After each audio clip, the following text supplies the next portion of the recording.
बजती है। गुड़िया चिड़िया भाग कर जाकर फोन उठाती है। हेलो। हेलो गुड़िया बेटी, मैं एयरपोर्ट पर पहुंच गया हूँ। बस 2-3 घंटे में घर पहुंचने वाला हूँ। अपनी मम्मा को बता दो।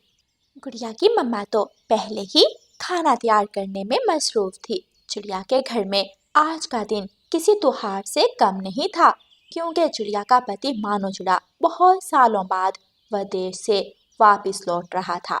दोनों बच्चे भी बहुत खुश थे। गुड़िया बहन, क्या पापा ने बताया कि वो मेरा वीडियो गेम ले आए हैं? इस लड़के को तो बस वीडियो गेम की पड़ी है। जब से इसे मालूम हुआ है कि पापा वापस लौट रहे हैं, तब से वीडियो गेम की रट लगाई हुई है। जी मम्मा, कुकू भाई को तो पापा के आने से ज्यादा वीडियो गेम की एक्साइटमेंट है। ऐसा नहीं है, बल्कि मुझे तो पापा के आने की ज्यादा खुशी है। दिख रहा है, दिख रहा है। दोनों माँ बेटी हंसने लगती हैं। लाओ भाई कबूतर, मेरे लिए भी 2 समोसे लाओ। कबूतर कालू कौवे को 2 गर्मा गर्म समोसे देता है। वाह भाई वाह, सच कह रहा हूँ कबूतर चाचा, तुम्हारे समोसे खाए बिना मेरा दिन नहीं गुजरता। बहुत स्वादिष्ट समोसे होते हैं तुम्हारे। कालू कौवा कबूतर चाचा की दुकान पर बैठा समोसे खा ही रहा होता है कि एक डिलीवरी वाला पक्षी कुछ फूल लेकर वहां से गुजरता है। अरे, इतने सारे फूल किसने ऑर्डर किए हैं? आज तो जंगल में मेले का समा लगता है। मेले का समा लगे ना, रानो चिड़िया का पति जो विदेश से वापस आ रहा है। अच्छा, वो कब? मुझे तो पता ही नहीं था। मैं तो समझा इतने अरसे बाद अब क्यों ही लौटेगा मानो चिड़ा। वही विदेश में शादी ब्याह कर लिया होगा। भला वो क्यों शादी करेगा जब पहले से ही उसकी पत्नी मौजूद है, और तो और बच्चे भी हैं। विदेश में सेटल होने के लिए बहुत से पक्षी वहां ही शादी कर लेते हैं। कबूतर चाचा, तुम्हें क्या मालूम बाहरी दुनिया में क्या क्या होता फिर रहा है। रानो चिड़िया सभी पकवान तैयार करके अपने पति के वेलकम के लिए खड़ी होती है। मानो चिड़ा गाड़ी से उतरता है, एक बड़ा सा बैग गाड़ी से निकालता है और अपने परिवार से मिलता है। बच्चे खुशी खुशी अपने पापा को घर के अंदर ले जाते हैं। दूर खड़ी गोरी कवि ये सारा मंजर देख रही थी। ये चिड़िया का पति विदेश से बहुत सा माल लाया होगा। मम्मा मम्मा, कुकू बता रहा था उसके पापा विदेश से उसके लिए वीडियो गेम लेकर आएंगे। वही तो मैं भी देख रही हूँ, इतना बड़ा बैग, बहुत माल और तोहफे होंगे उस बैग में। काश ऐसी कमाई मेरे कालू जी भी करते होते तो कितना मजा आता। गौरी कवि हमेशा से ही चिड़िया और उसके बच्चों की चीजें और लाइफस्टाइल देखकर जेलस होती थी, और आज तो उसने अपनी आंखों से मानो चिड़ी की गाड़ी और बैग भी देख लिया था। रानो, मैं कितने साल घर से बाहर रहा, लेकिन जो सुकून मुझे आज यहाँ बैठकर मिल रहा है, मैं बता नहीं सकता मैं कितना खुश हूँ। पापा, अब आप हमें छोड़कर कहीं मत जाना, हमें आप हमारे साथ चाहिए हैं। गुड़िया बेटी बिल्कुल ठीक कह रही है। मानो जी, बस बहुत हुआ, ऊपर वाले का दिया सब कुछ है हमारे पास। अब आप यहाँ रहकर ही कोई कारोबार कर लें। रानो, मैं अपनी खुशी से तो नहीं गया था आप सबको छोड़कर। भला किस पक्षी का दिल करता है कि वो अपना घर परिवार छोड़कर परदेश काटे। चिड़िया का परिवार आज बहुत समय बाद खुश और एक साथ था। वो सब एक साथ भोजन करते हैं। मानो चिड़ा बच्चों को उनके गिफ्ट देता है और बाकी का ज़रूरी सामान और कैश रानो चिड़िया को पकड़ा देता है। रानो, मैंने अपने वापस आने की खुशी में घर पर एक दावत रखी है। मेरे सब दोस्त उस दावत में आएंगे। तुम भी अपने करीबी पक्षियों को दावत दे देना। और पापा, मैं अपने दोस्त चक्कू और कीकी को भी बुलाऊंगा, और मैं अपनी सहेली मीना को भी दावत दूंगी। ठीक है बच्चों, आप अपने अपने दोस्तों को जरूर बुला लेना। पापा पापा, मुझे भी दिलाओ, मुझे भी वीडियो गेम दिलाओ। अब इस समय कहाँ से दिला दूं तुझे वीडियो गेम? और भला कितने की आती है ये गेम? 50 या 60 हजार की। 50-60 हजार की? तुम्हारा दिमाग तो खराब नहीं हो गया? इतने पैसे कभी सपने में भी नहीं देखे हैं। दिला दो ना कालू जी, आखिर मेरा जग्गू मांगता ही क्या है आपसे। कोई 10-50 की चीज मांगे तो दिला भी दूं, लेकिन तुम्हारा बेटा तो हजारों की गेम की डिमांड कर रहा है। उस कुकू के बच्चे के पास जब ऐसी गेम होगी तो जाहिर है हमारा बेटा भी तो वही जिद करेगा ना। अब वो अमीर पक्षी कल को कुछ और लेंगे तो तुम दोनों मुझे बेच आना, क्योंकि मेरे पास तो इतने फजूल पैसे नहीं हैं।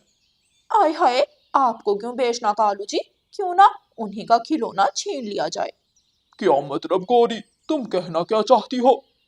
फिर गौरी कवि कालू कव्वे को सारी बात बताती है। अगली सुबह रानो चिड़िया सभी पक्षियों को दावत देती है। मिठू भाई, आपने हरियाली बहन को भी जरूर लेकर आना है आज शाम को। हाँ हाँ, हम जरूर आएंगे रानो बहन। ऐसे ही रानो चिड़िया सभी पक्षियों को शाम की दावत दे देती है।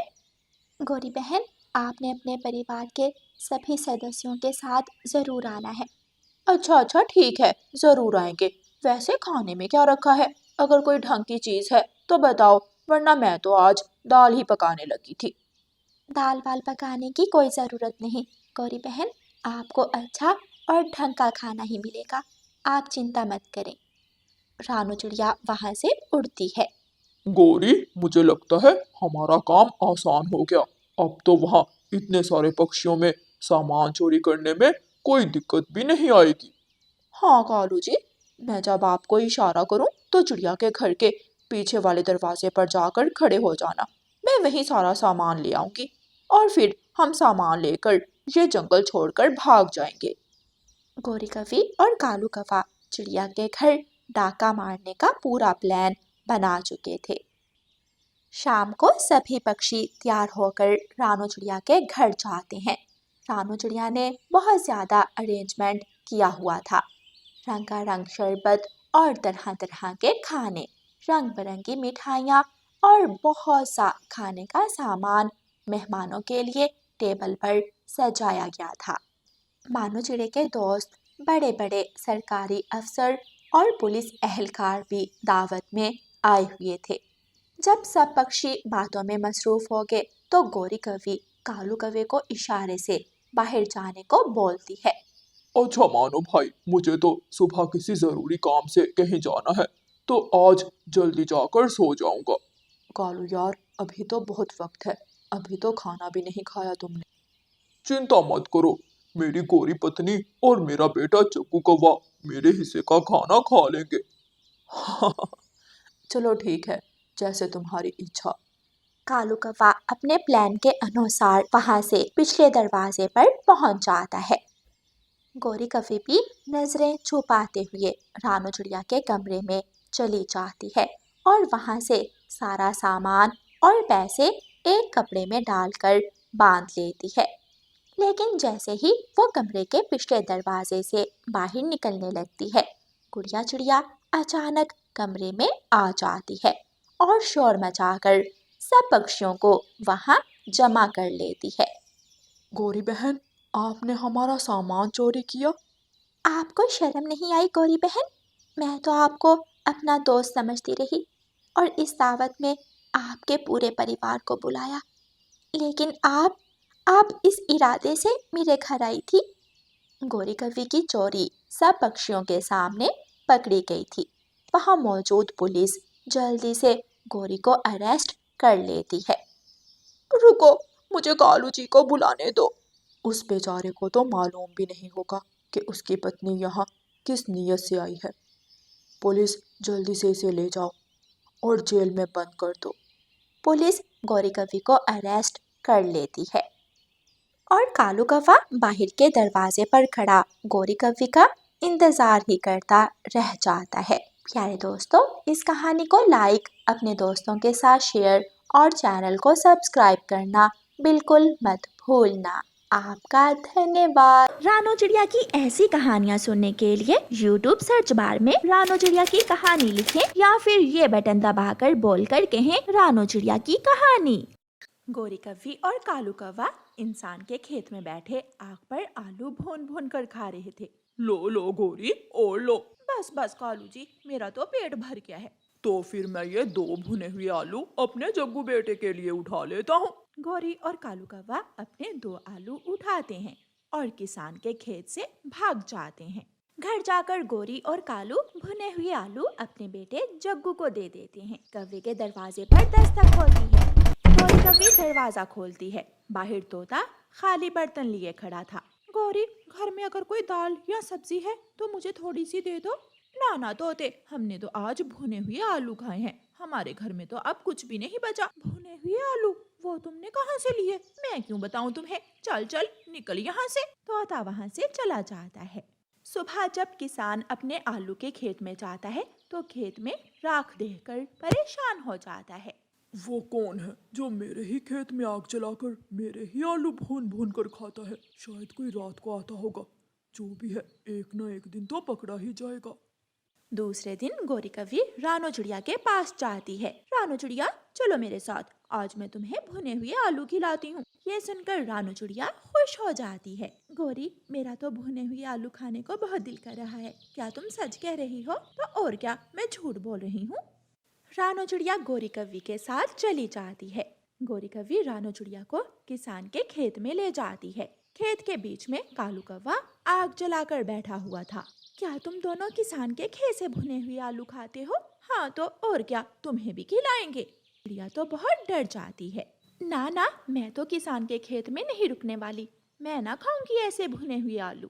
रानो चिड़िया तुरंत वहाँ से भाग जाती है। रुको रुको चिड़िया, मेरी बात तो सुनो।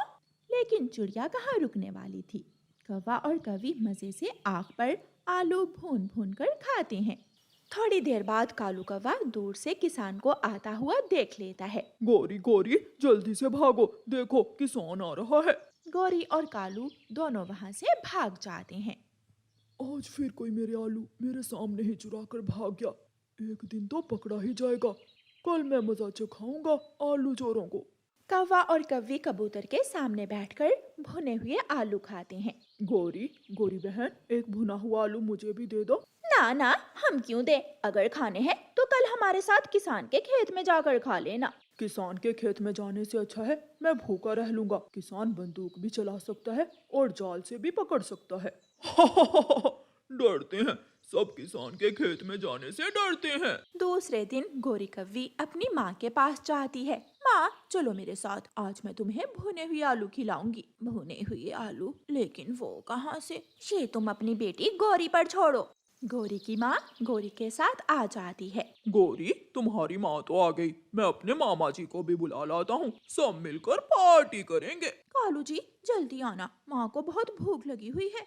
कालू कौवा अपने मामा जी को बुलाने चला जाता है। मामा जी, चले मेरे साथ, आज आपको हम किसान के खेत से भुने हुए आलू खिलाएंगे। लेकिन भांजे, किसान के खेत में कोई खतरा तो नहीं है? ना ना मामा जी, हम तो वहाँ हर रोज जाते हैं। मामा जी भी आलू खाने के लालच में कालू कौवे के साथ चल देते हैं। उधर किसान ने भी आलू चोरों को पकड़ने के लिए पूरा प्लान तैयार कर रखा था। किसान ने आलू के खेत में जाल बिछाया हुआ था। कौवों का परिवार उड़ता है और चारों कौवे किसान के खेत की तरफ चल देते हैं। जैसे ही वो सब किसान के खेत में जाकर बैठते हैं, किसान रस्सी खींच लेता है और वो सब किसान के जाल में फंस जाते हैं।